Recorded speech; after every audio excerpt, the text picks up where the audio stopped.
Hello और स्वागत है आपका हमारे यूट्यूब चैनल पे। आज है 4 अक्टूबर 2023। हम डिस्कस करने जा रहे हैं उत्तराखंड का करंट अफेयर्स।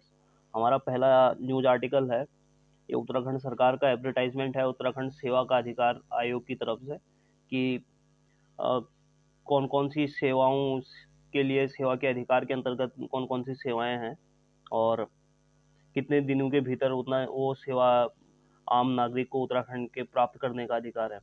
बेसिकली सेवा का अधिकार होता है जब कोई सरकार किसी राज्य केंद्र की कोई सरकार, देश भर के लिए केंद्र और राज्य के लिए राज्य सरकार सेवा का अधिकार अधिनियम को पारित करती है, तो इसका मतलब होता है कि एक निश्चित समय सीमा के भीतर वे अपने नागरिकों को वो अधिकार देते हैं कि एक निश्चित सीमा के अंतर्गत वो एक निश्चित समय या एक निश्चित दिन के अंतर्गत वो पर्टिकुलर जो भी सेवा है उसको पाने का अधिकार रखते हैं।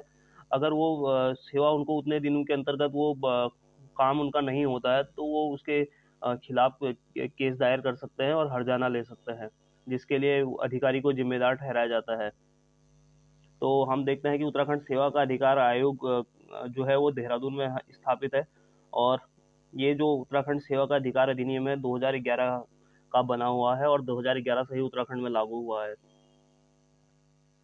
तो बेसिकली ये दो तीन फैक्ट हमारे लिए इम्पोर्टेंट थे। बाकी जो इसके अंतर्गत दिया गया है टोल फ्री नंबर, ये चीज़ें तो इतनी इम्पोर्टेंट है नहीं। बाकी कौन कौन से मुख्य विभाग हैं ये तो सब इतना इम्पोर्टेंट है नहीं, क्योंकि ये बहुत बड़ी लिस्ट है, इतना याद करना तो बहुत डिफिकल्ट टास्क है। तो ये चीज़ें हैं कि कौन कौन सी चीज़ें कितने दिनों के अंतर्गत उत्तराखंड सरकार में सेवा के अधिकार के अधिनियम के अंतर्गत आती है, कितने दिन में कौन सी सेवा एक नागरिक को मिलनी चाहिए, अदरवाइज इतने दिन में नहीं मिलती। जैसा कि ये है दैवीय आपदा आर्थिक सहायता, ये 7 दिन के अंतर्गत मिलनी चाहिए। अगर 7 दिन के अंतर्गत नहीं मिलती है तो उसके लिए आवेदन कर रहा है, आवेदन करता है, इसके खिलाफ आगे केस दायर कर सकता है और हर्जाना वसूल कर सकता है। तो हमने देख लिया इसका जो ऑफिस है सेवा का अधिकार भवन, ये देहरादून में है।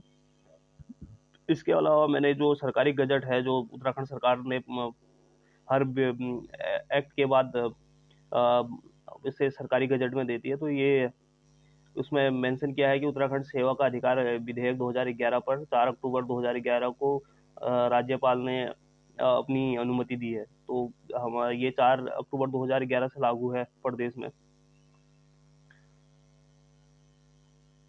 और हमारा अगला न्यूज आर्टिकल है, ये है वही destination Uttarakhand global investor summit के बारे में। ये हम देख चुके हैं पहले भी, अब आज दिल्ली में रोड शो है तो फिर से इसके उसमें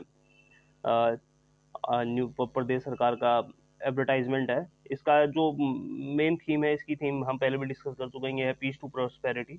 दिसंबर 2023 में देहरादून में ये होने जा रहा है। इसमें कुछ चीज़ें इंपॉर्टेंट हैं जो परीक्षा की दृष्टि से महत्वपूर्ण हो सकती है। यह है उत्तराखंड सरकार की हाल ही में प्रख्यापित कुछ नीतियां हैं, तो ये नीतियां हमें ध्यान देनी है। ऐसी क्वेश्चन पूछे गए हैं कि उत्तराखंड में ये नीति कब बनी, ये नीति कब बनी। तो इसमें से सेवा क्षेत्र की नीति 2023 प्रख्यापित हुई है। इसी साल सौर ऊर्जा नीति बनी है, एमएसएमई नीति भी 2023 में बनी है, स्टार्टअप नीति भी 2023 में बनी है, कस्टमाइज पैकेज लॉजिस्टिक पॉलिसी 2023 में बनी है, फिल्म फिल्म नीति 2015 में बनी है और 19 में संशोधित हुई है। निजी औद्योगिक पार्क नीति 2023 में बनी है। बृहद औद्योगिक नीति जो बनी है, बृहद औद्योगिक नीति जो बनी है 2015 में बनी है। निर्यात नीति जो बनी है 21 में बनी है। पर्यटन नीति जो है 2023 से 30 के लिए बनी है। ये काफ़ी इंपॉर्टेंट है कि पर्यटन नीति जो है किस किस टाइम ड्यूरेशन के लिए उत्तराखंड में प्रख्यापित की गई है, तो ये 2023 से 30 के लिए की गई है। ड्रोन नीति 2023 में बनी है। सूचना प्रौद्योगिकी नीति 2019 में बनी है। आयुष एवं वेलनेस नीति आबकारी नीति 2021-23 बनी है। जैव प्रौद्योगिकी नीति 18 से 23 बनी है। खाद्य प्रसंस्करण नीति बनी है। पंप परियोजना नीति 2023 में बनी है। कुछ इंपॉर्टेंट नीतियां हैं जो हो सकता है कि किताबों में भी मेंशन नहीं हो, तो ये इनको आप नोट कर लीजिए और अपने पेपर से पहले इसको रिवाइज कर लेना, क्योंकि ऐसी नीतियों से क्वेश्चन पूछे जा सकते हैं कि कौन सी नीति कब प्रख्यापित हुई है। और इसके बाद हमारा आज का लास्ट न्यूज आर्टिकल है, ये है आपदा प्रबंधन से जुड़ी हुई।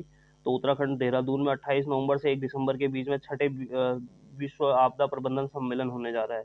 तो ये छठा जो विश्व आपदा प्रबंधन सम्मेलन होने जा रहा है, ये आपका 28 नवंबर से 1 दिसंबर के बीच में 2023 को देहरादून में होने जा रहा है। तो अमिताभ बच्चन इसके ब्रांड एम्बेसडर हैं। ये वही है, सदी के महानायक अमिताभ बच्चन इसके ब्रांड एम्बेसडर बनाया गया है। ये भी इम्पोर्टेंट फैक्ट है कि इसका ब्रांड एम्बेसडर किसे बनाया गया, तो ये अमिताभ बच्चन को बनाया गया है। फिलहाल के लिए इस न्यूज़ डिस्कशन में इतना ही। हमारे इस डिस्कशन में शामिल होने के लिए थैंक यू सो मच।